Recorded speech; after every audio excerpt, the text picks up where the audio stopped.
किती सुंदर दिसतोय ना हा टोमॅटो. दिसायला देखणं सुंदर, असं वाटते की काहीच दोष नसणार ह्याच्यामध्ये. पण जेव्हा मी भाजी करण्यासाठी ह्याला कापलं, हे बघा कसं निघालं सडकुंड.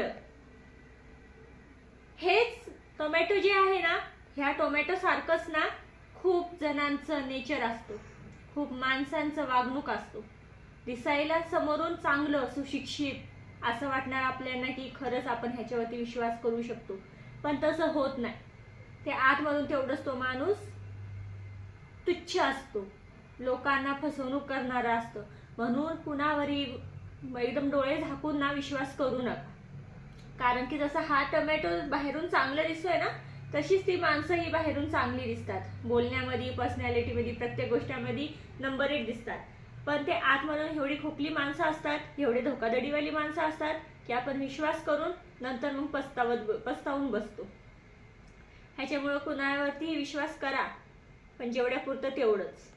त्या टोमॅटोवरती जसा विश्वास केला मी, तसं टाकलं नाही. नाहीतर मी एखादा हे टोमॅटो असंच डाळीमध्ये उकळायला पण टाकू शकले असते, पण मी टाकलं नाही. ह्याच प्रकारे माणसालाही विश्वास करण्या पहिलं त्याला परखून घ्या, मगच विश्वास करा. बोलणं आवडलं असेल तर नक्कीच एक लाईक करा.